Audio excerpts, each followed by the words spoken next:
Good afternoon, everyone. Thank you for joining us for Perspectives Post-Chevron, what to expect and how to navigate the new regulatory landscape. Joanne Roskey, an ERISA and employee benefits litigation member at Miller and Chevalier, and Rob Kovacev, a tax member, will be leading us in this presentation. Great, thanks so much, Crystal. And hello, everyone. Thank you again for joining us for this presentation on the legal landscape following the Supreme Court's recent decision in Loper Bright that overturned the Chevron deference doctrine. As Crystal said, my name is Joanne Roskey, and I'm joined today by my colleague Robert Kovacev, who will be co-presenting. Robert and I thought that before we dive into our presentation, we'd give you a little bit of information about ourselves and our background so you know where we're coming from. I'm a member here at Miller and Chevalier, and I practice in the employee benefits and ERISA litigation group. I've been a litigator for over 28 years, and I specialize in health and welfare plan litigation as well as retirement plan litigation.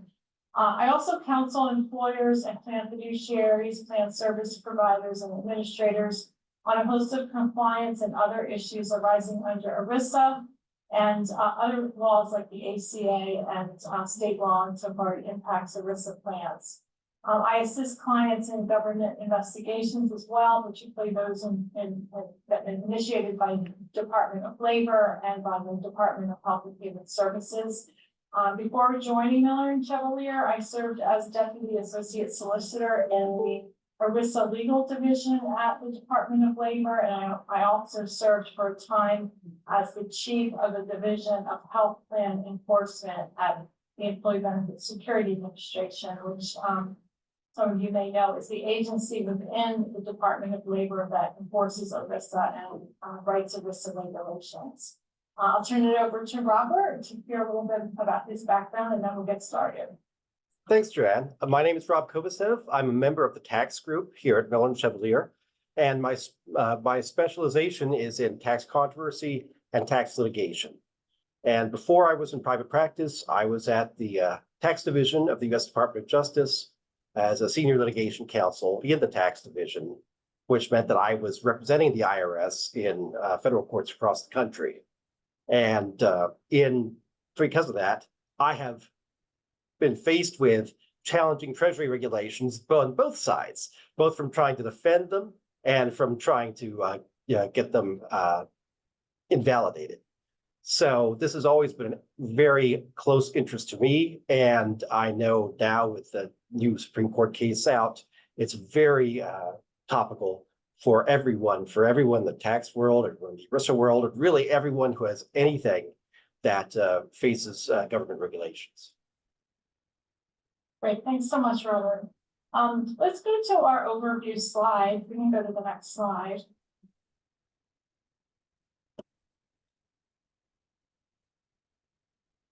So this is just what we're going to cover today. We're going to spend some time on the Chevron doctrine itself and its origins to give some context to the recent Loper Bright and Relentless decisions. And we're going to then, take some time to talk about the decisions, what they mean, and how the court arrived at the holding overturning Chevron. And we're going to spend some time after that talking about what the decisions mean, in our view, for rulemaking going forward, for things happening in Congress, for legal challenges, like Robert mentioned, he's been involved in, to regulations and other forms of agency action, and also what might be on the horizon in terms of compliance and enforcement. We'll also then just touch briefly at the end on our assessment of how this decision might affect some tax and ERISA issues in particular. The next slide. So we're going to go back to the basics a bit and talk about some fundamental principles found in the Constitution. And we do so because Chevron deference and the Supreme Court decision that overturned that doctrine are very much intertwined with the separation of power principles that are at the heart of Articles 1 through 3 of the Constitution. And as I'm sure you know, those articles establish 3 separate branches of government, and they vest in each branch specific unique powers. So Article 1, for example, that's all legislative powers in Congress, and that includes the power to make laws. Article 2, the executive power is vested in the chief executive, the president. And that means that the president has the power to execute and enforce the laws. And then Article 3, of course, relates to judicial power, and that article vests the judicial power of the United States in the Supreme Court and in the lower courts that are established, the lower federal courts that are established by Congress. And that Article 3 power gives the court the power to interpret laws and adjudicate disputes between parties that go before courts. And these 3 articles are intended to allocate federal power and responsibility among the legislative, executive, and judicial branches. But as you know, in practice, an executive agency's authority often extends into the areas and functions of the other 2 branches, into the judicial branch area and to the legislative branch area. And that can lead to an unchecked authority in a particular area, potentially violating separation of powers. And this is the context in which these cases, both Chevron and Loper Bright, have been decided. For example, we've seen, executive branch agencies, when they issue and write regulations that set compliance standards or create legal obligations on parties, that they're engaging in a type of legislative activity of lawmaking, which Congress reserves which the Constitution, reserves in Article 1 for Congress. So a theme throughout our presentation today and some of the cases and other developments that we'll discuss is, including the Loper Bright decision and its impact, is all about the realignment, the periodic realignment of this authority and power among the 3 branches of government. And Loper Bright is the latest realignment, in my view, of this federal power. Let's go to the next slide. So this slide just lists some of the many laws that were passed in the 1930s following the Depression that I think are important to just remind ourselves about when discussing Chevron and Loper Bright. Beginning in 1933, Congress, as part of the New Deal, enacted multiple new statutes and created multiple new agencies at the federal level to guide the country through the social and economic hardships caused by the Great Depression. These new agencies were tasked with regulating and enforcing laws that affected large sectors of the national economy. And many of these new laws were complex and highly specialized. They dealt with banking, they dealt with securities, tax laws. There were social public program laws such as Social Security and new labor laws. While these laws were coming on board and being implemented, new agencies were stood up and were called upon to apply their specialized scientific or technical or administrative experience to implement the broad policy decisions that Congress had made when implementing these new statutes. And when they did that, the agencies began to issue many rulings and interpretations and opinions to implement the laws. And all of this created a great expansion of the executive branch administrative state. As a result, courts were soon forced to grapple with what to do with the agency interpretations and rulings and opinions of the laws that Congress had passed. And in particular, they had to grapple with how much weight they should be given, if any, when courts were called upon to decide legal disputes between parties brought under these laws. And the Supreme Court addressed that question, what to do with these agency pronouncements and how much weight they should have. In a case in 1944 called Skidmore versus Swift. Let's go to the next slide. And this case is the case that led to the doctrine of Skidmore deference. So just spending a few minutes on this case and what it was about. This was a case that involved an interpretation of the Fair Labor Standards Act definition of working time. Employees at the Swift company packing plant that were serving in the role of fire guards sued the company to recover overtime wages. And the issue that the court had to address was whether the time that these fire guards spent on the employees' premises at the plant, but at night when they were subject to being on call in case called to address a fire alarm, whether that time, on-call time, was working time. And both the trial court and the circuit court found in favor of the company, saying this was not working time, but the Supreme Court ended up reversing those decisions. And what is significant about this case is not so much the decision on the merits about whether or not this time was properly deemed working time and compensable or not, but what the court said about the weight the agency should give to the interpretations and guidance that the wage hour administrator, who was tasked with implementing the FLSA, had issued. And in particular, there was an interpretive bulletin that the administrator had issued, setting forth examples and giving guidance on what qualified as working time in various different contexts, various different industries, various different fact patterns. And the wage hour administrator adopted a flexible standard of what qualified as working time that was based pretty much on whether person, the employees at issue could engage in personal activities without being required to do work during the time. The interesting that in this case, the wage hour administrator also let his opinions be known to the court and his interpretation be known to the court by filing an amicus brief in the case, which also set forth the opinion of the agency that all the time at issue that was not either spent with meals or sleeping should be considered working time. So the court had before it the agency's interpretation of this statutory term, and in its decision, the court recognized that Congress, when it enacted the FLSA, did not provide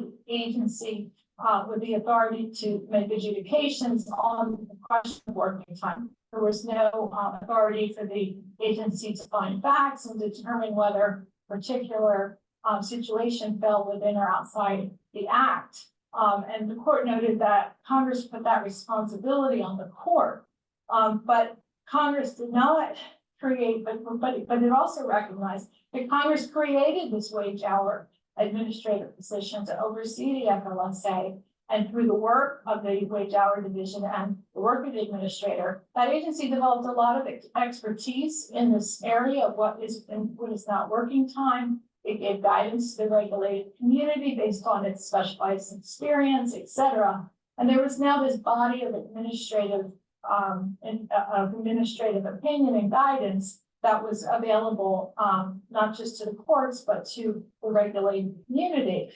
So to reach the decision of what weight should be given to these interpretations, the court found that they should be regarded with some special treatment, but they don't control or bind the district court. And the holding in this case was that rulings and interpretations and opinions of the administrator under the FSLA, while not controlling upon the court's decision, did constitute a body of experience and informed judgment to which courts and litigants can properly resort for guidance.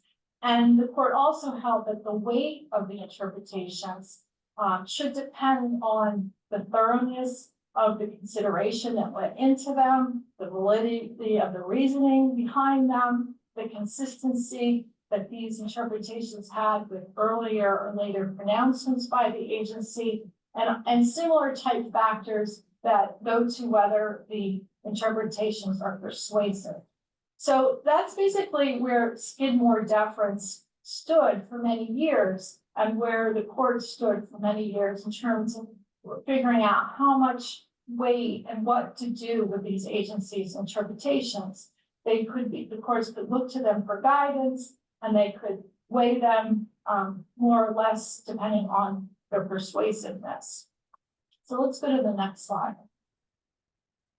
So in addition to Skidmore deference, in around the same time period, Congress starts to become concerned, as well as business interests became concerned about these expanding federal agencies and the expanding power that they were exercising following the New Deal measures.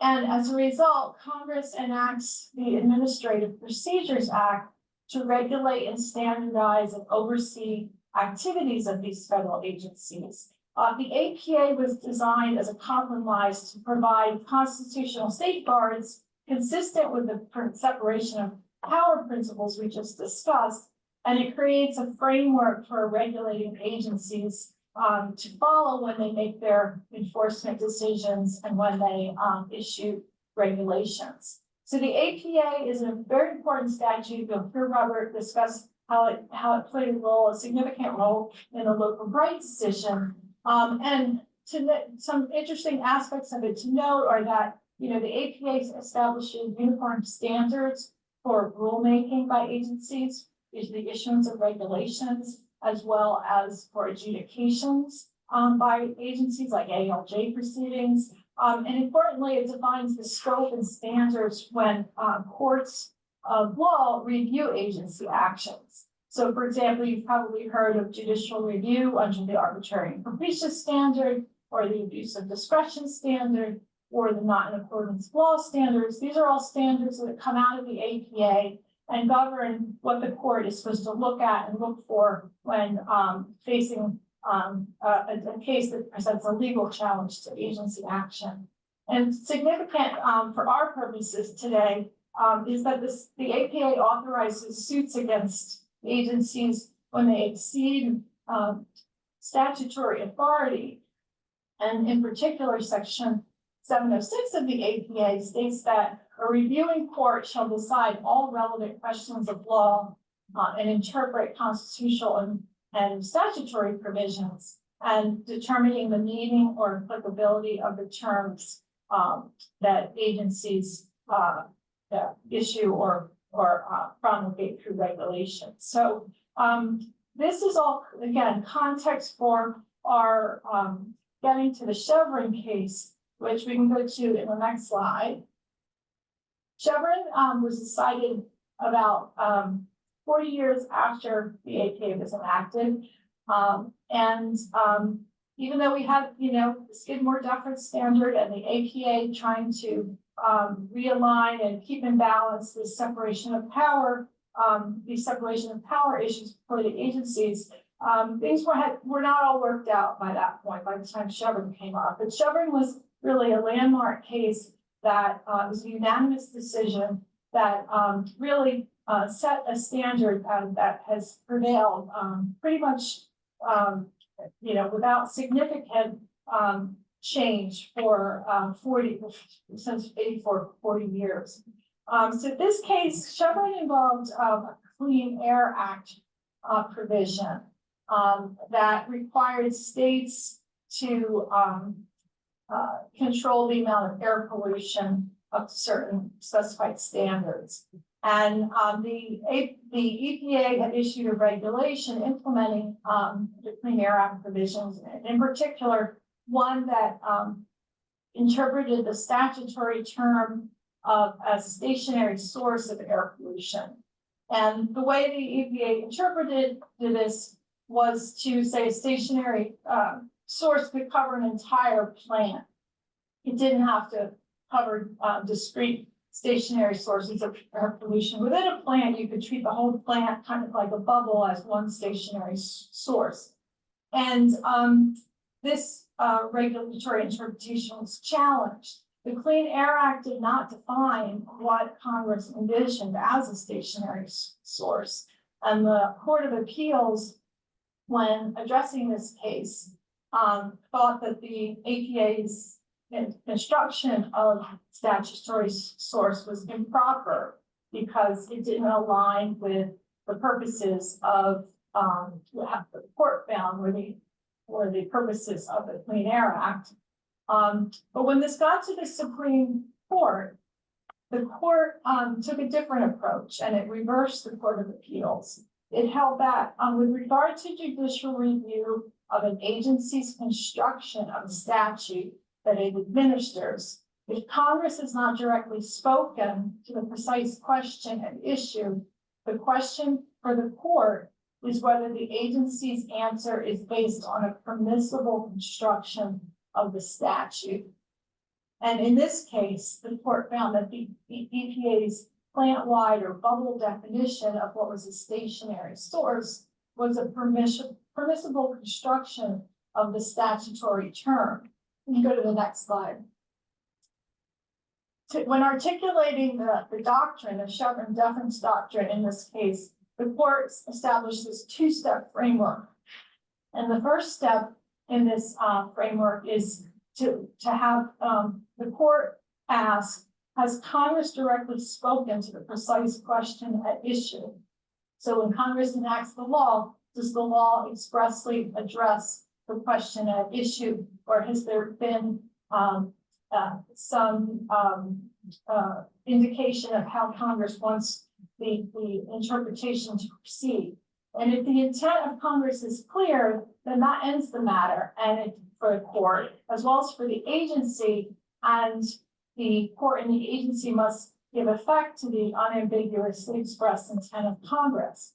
But as you know, that's not always the case, and as it was not the case, this didn't occur. There was not a clear, unambiguous expression of intent in the Chevron case. So then, if you satisfy step one, then you move on to step two, and the court then has to ask, in cases where the court determines that Congress has not addressed the question at issue, i.e. the statute is silent or ambiguous, whether the agency's answer is based on a permissible construction of the statute.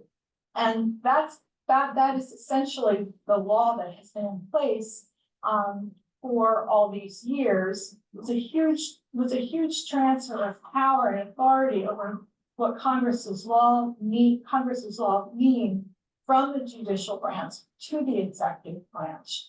And if you take a minute just to understand the rationale behind the doctrine, the court reasoned that if Congress had not expressly left a gap in a statute, for there, and the gap being an ambiguity or some term, some interpretation that's not addressed, then the court said that can be construed as an express delegation of authority to the agency by Congress to elucidate the specific provision in the statute by a regulation. And when Congress delegates policymaking responsibility in this manner, the court found that the executive branch agencies, within the limits of their delegation, can form policy judgments and have policy judgments inform how they interpret those silent or ambiguous parts of statutes. The courts, according to the courts have no special expertise to do that, and they have a duty to respect the policy choices of the political branches of government who are accountable to the people. And the court found that the Constitution vests such responsibilities in the political branches. So that's in a nutshell the Chevron doctrine that's been around. We can go quickly to the next slide, which is just some points that, although Chevron has been alive and well for 40 years, there were attempts to narrow it over time, and a lot of jurists became increasingly unhappy with the doctrine over time, which is what led up to some of the ideas and concerns expressed in the Loper Bright decision. But there were limitations on Chevron. For example, it only applied to formal proceedings. That includes adjudications and notice and comment rulemaking. That they were the only types of agency actions for which this Chevron difference was applicable. And there was also the development in recent years of what's called the major case doctrine, which said that Chevron doesn't apply when there's really deep economic or political questions at issue, that agencies need specific permission from Congress to regulate in areas of such high significance. But nonetheless, since Chevron was put out there, there's been over 18,000 federal court decisions that have invoked it, and it's been relied upon to uphold many hundreds of agency actions.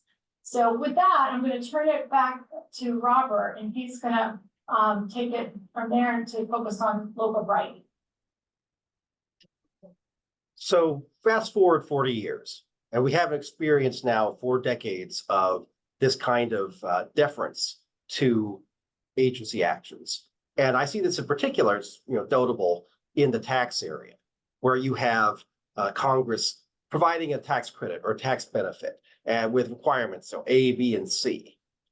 Then the IRS comes along years later and says, well, no, you also have to do D and E and F, even though D, E, and F are not in the statute. But because we think that it makes it easier to administer, or is an anti-abuse rule, but it's not in the statute. And typically, until very recently, a lot of those type of regulations would be sustained if challenged, because that would be within the scope of the deference that Chevron required judges to give to agencies. Not anymore. Loper Bright came down in June, and it was a 6-3 decision. And it was notable for us because it's a fairly offbeat fact pattern having to do with fishing vessels up in the Bering Strait, and whether they could be compelled by regulation to carry and have to pay for observers on board their fish while they're aboard their boats while they're out fishing. And they challenged that regulation, and it went through the Ninth Circuit and ultimately up to the Supreme Court. In Loper Bright, Chevron was expressly overruled, which is significant because in other cases, in previous cases, the court has taken more of a narrow approach, trying to either narrowing or distinguishing cases, but this was an outright overruling of Chevron. And the basis for it was squarely in the Administrative Procedures Act. The APA requires courts to defer on fact-finding if there's adjudication, for instance, that, just like you give basically deference to trial court judges, there are findings of fact. When it goes up on appeal, it's very rare for an appellate court to overturn any fact-finding. Similar concept there. But when it comes to questions of law, again, just like when you have a trial court making a legal decision, that legal question is reviewed de novo. And the same thing should apply under the APA because it puts the courts as the ones to review the agency actions.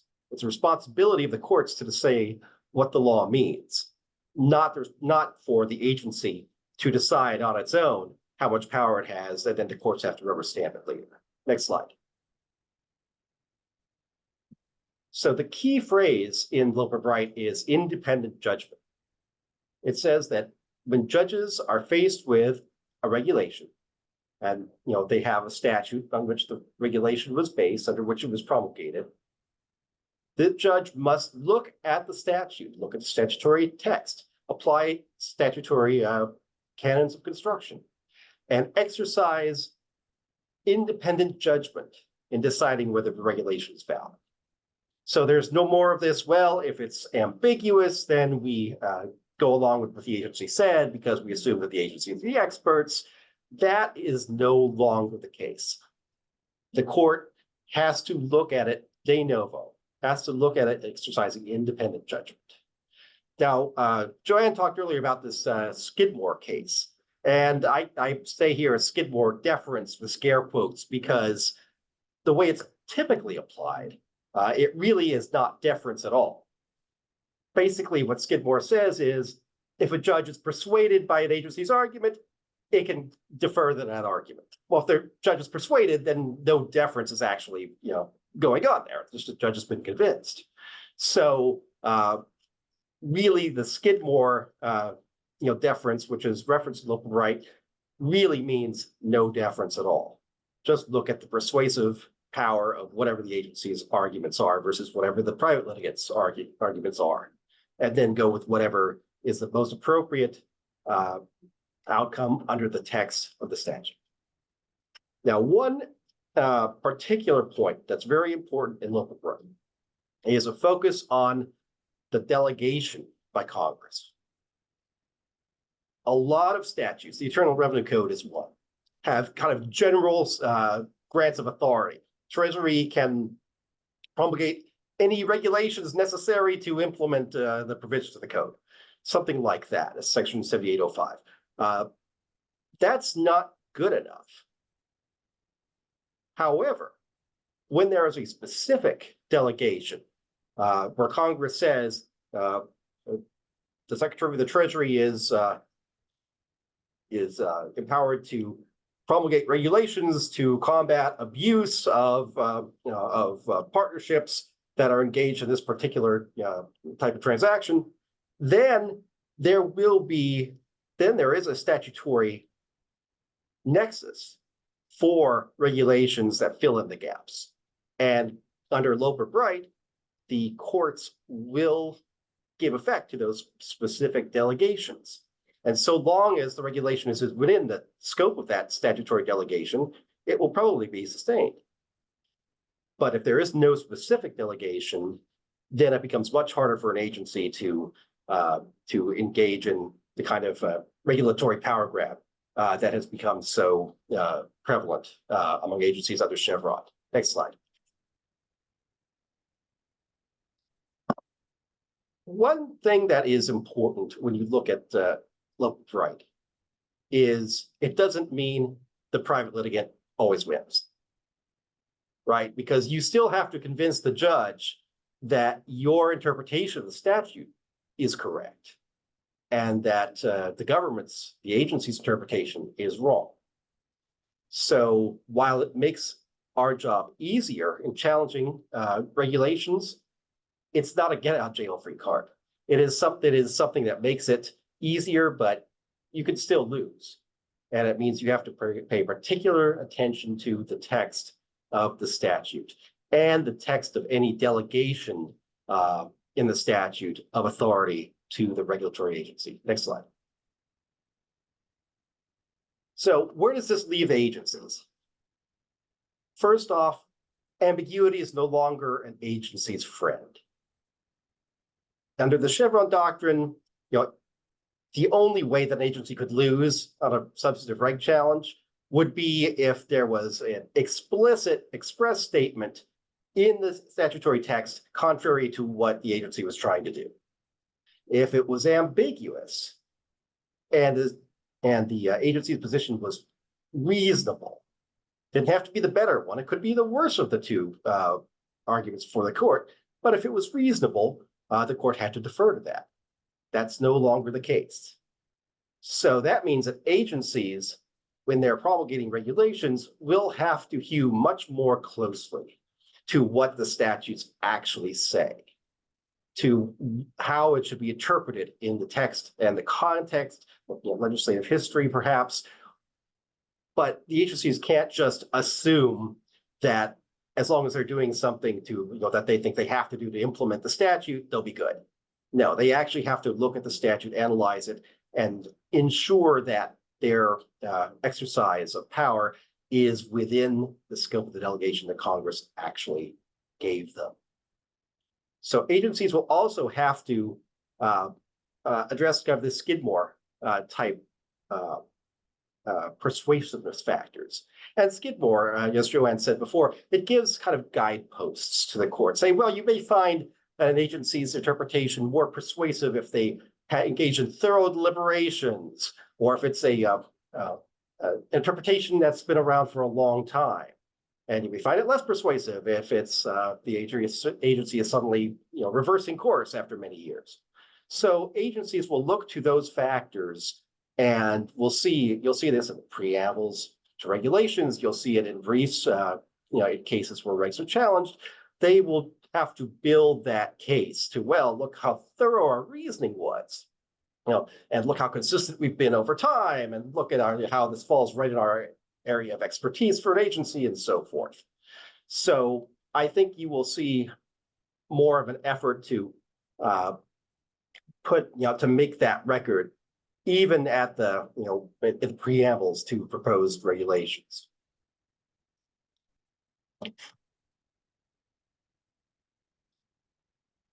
However, I do want to say this, because I know in the tax context this is true. I don't know if it's happened in other contexts, because there was a public statement by a tax court judge after Loper came out to the effect that Loper really didn't change anything. Treasury is very good at what they do, and we'll continue to defer to their decision-making process. I hope and expect that that was taken out of context when that was said, but it does point to one danger for private litigants, that judges who have grown up in the Chevron world, trial court judges, everywhere, may take some time getting used to the de novo review under Loper Bright. And there may continue to be a thumb on the scale that judges will give to agencies, even if they're really not supposed to. So I think just a word of caution as we see this area develop over the next several years. Next slide. So how will this change how laws are written? Well, as I said before, Congress likes to have very vague, all regulations necessary, let the agencies clean up our mess type delegations. That really won't be helpful to an agency anymore. So if Congress actually wants to empower an agency to issue broad regulations to implement or enforce a statute, they have to say so. And it has to be an explicit delegation of authority. It has to have some meaningful description of the scope of that delegation, what sort of things the agency is and is not permitted to do under that delegation. And Congress will also have to realize that if they fail to do that, then agencies may not be able to issue regulations, even if Congress might think those were necessary. Because absent a delegation, you just look at the text, and a lot of statutory texts are vague. A lot of them don't have directions to agencies about exactly what it is they're supposed to be doing to implement it. And that will have to change if Congress wants to have agency take a more active role in issuing regulations and enforcing statutes.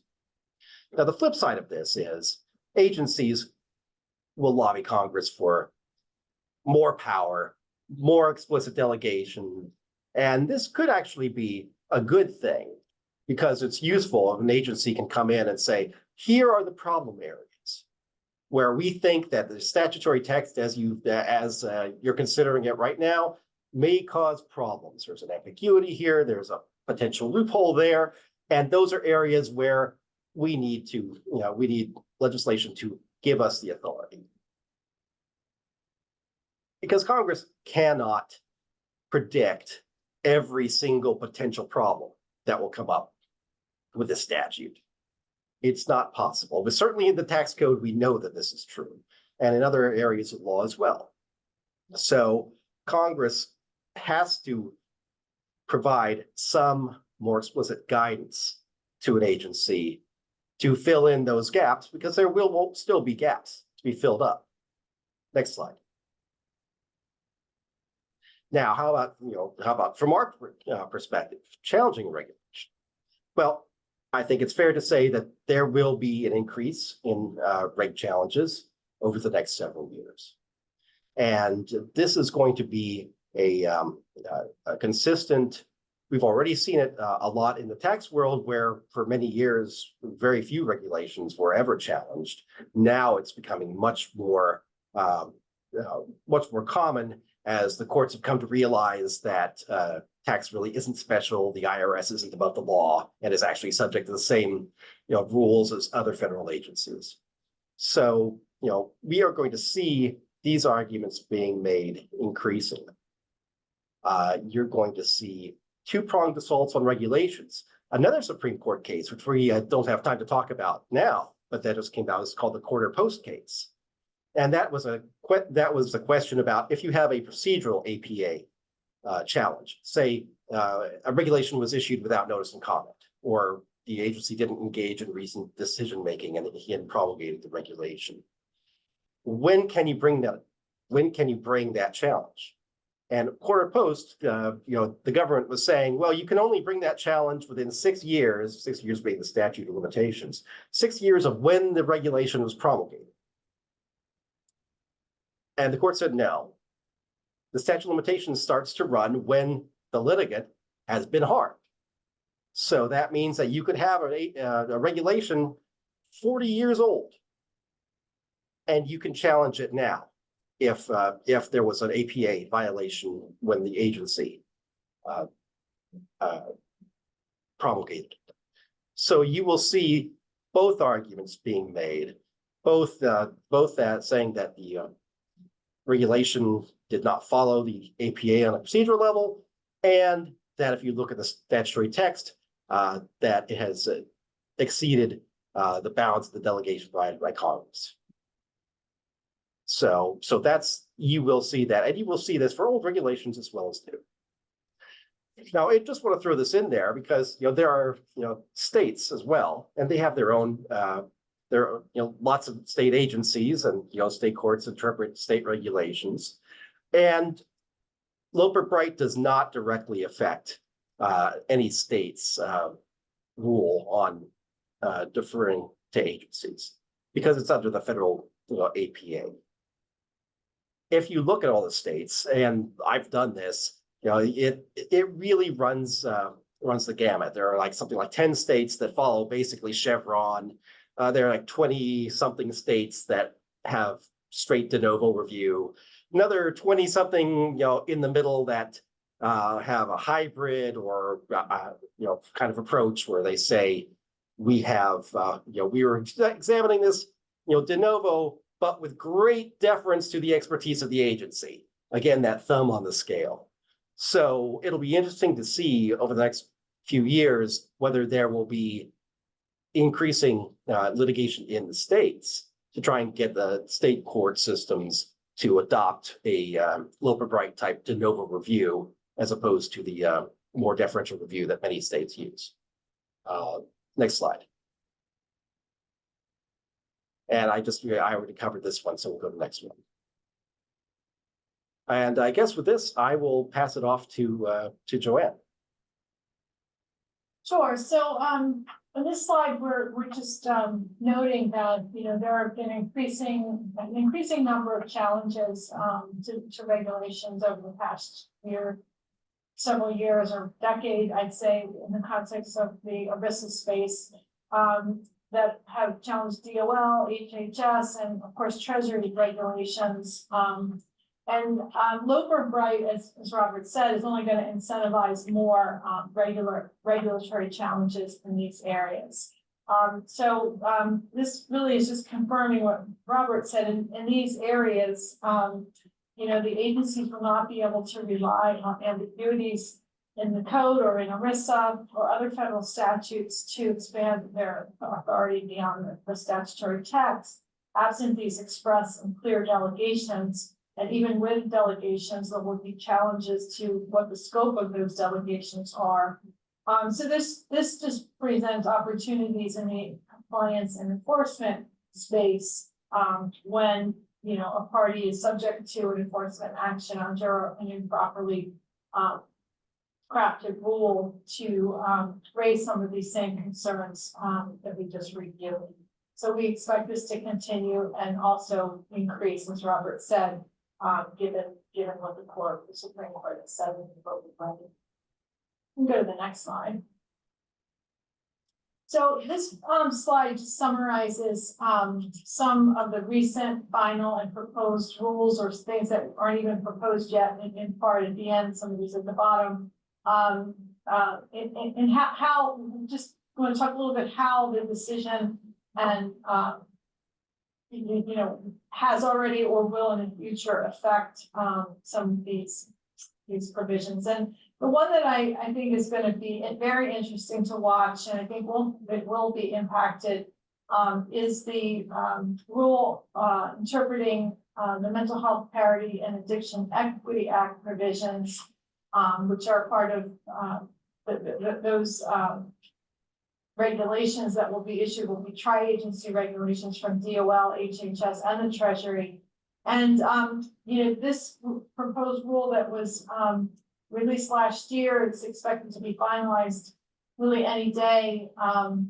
It is very controversial. It's got a lot of pushback from the regulated community because it is very, very complex and very broad in its scope. It's not going to be well received if it gets finalized in a form that is similar to what was proposed last year. But the statute at issue does have a congressional delegation to the agencies to write rules, and in particular, rules implementing certain amendments to the Mental Health Parity Act that were brought about through the Consolidated Appropriations Act in 2020. So this is a case where it's a highly complex and controversial rule with a delegation. So, but a lot of people are going to be unhappy with it and are going to want to challenge it. So it'll be interesting how all these things that Robert discussed are going to play out. The scope of the delegation, did the agency work within it? Does the rule expand beyond delegation, et cetera? Is the rule inconsistent with the statute despite the delegation? So that's one to really watch. The No Surprises Act, which is also part of the CAA in 2020, that has had a lot of rules issued over the last 4 or 5 years, a lot of challenges to those rules by regulated parties. And Chevron did not save those regulations because the courts that vacated a lot of those rules found that they were just expressly contrary to the terms of the NSA. So we're not sure how that's going to play out. There are more rules coming in this space, but this will probably not be significantly affected by the Loper Bright decision, insofar as the courts have already kind of adopted a de novo review of those rules in the prior cases. There are a couple other rules, investment type rules. The fiduciary rule, and there's an ESG plan investment rule that have been in the news quite a bit. The fiduciary rule was recently stayed by the Fifth Circuit, and interestingly, the district court that had upheld the rule relied on Chevron, and neither of the parties on appeal. I'm sorry, I'm getting the two cases confused. In the investment advice rule, the district courts in Texas, two district courts in Texas recently stayed the rule, and DOL in its briefing did not rely on Chevron, but instead argued that the regulation was a reasonable interpretation of ERISA statutory language to bring it current into market realities, which is an interesting argument. But the ESG rule, which is a rule about what role ESG should play in plan investment decision making, that rule was upheld by the district court and on Chevron grounds. And when it went up to the Fifth Circuit after Loper Bright, the Fifth Circuit remanded and said to the district court, you need to reconsider this without taking into account Chevron, because Chevron is no longer a good law. So that's one rule that's already seeing the effects of Loper Bright quite concretely. And then just to mention the short-term limited duration insurance rule, that's a good example of a rule where the agency has flip-flopped The last 3 or 4 administrations, the rule has the term of what is short-term limited duration of insurance, how long it can be written for, has expanded and contracted greatly. And that rule is now in a posture that it could also be challenged. And under the Loper Bright decision, it raises new opportunities because of that flip-flopping history. So that's a few things in the ERISA space. Robert, do you want to talk about some tax issues? Sure, and there are a number of areas where there are Treasury regulations that are susceptible to challenge under the new Loper Bright standard. Just some that come to mind immediately are some of the TCJA implementing regulations, many of which have already been challenged or in the course of being challenged on various grounds. There will be more of those challenges. The implementation for the IRA, for anything from the KMT, the corporate alternative minimum tax, to some provisions about the energy tax credits. I think you will see increased scrutiny by taxpayers of those regulations. Transfer pricing, the statute is, I think, 4 sentences long, and the regulations are like this thick. So you can imagine that taxpayers are looking through all the transfer pricing regs and comparing them to the rather meager Section 482 language to trying to see if there are any that are any of those regulations that are susceptible to being challenged. For tax credits, there are a number of areas. Research credit, there are definitely some areas where the IRS basically invented rules that effectively restrict taxpayers from getting the R&D credit. Those will be challenged. There will be more challenges, and taxpayers should take this opportunity right now to go back and look at their tax positions. If there is a regulation that has an adverse tax effect, now is the time to consider whether mounting a reg challenge would make sense, because I think that there will be more of these regulatory challenges coming through, and taxpayers really should be looking at their tax positions, identify whether there's one where there's a reg that's been frustrating, a tax position you want to take. Well, maybe that regulation, isn't valid under Loper Bright, should be challenged. There is a flip side to this.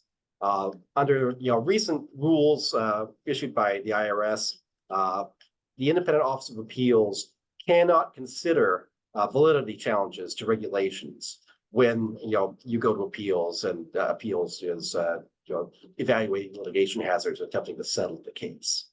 So if you have a reg challenge and you go through exam and then you want to go to appeals, you have to appreciate that if you have some sort of reg challenge aspect to your argument, appeals can't give that any weight. They won't even let you raise it.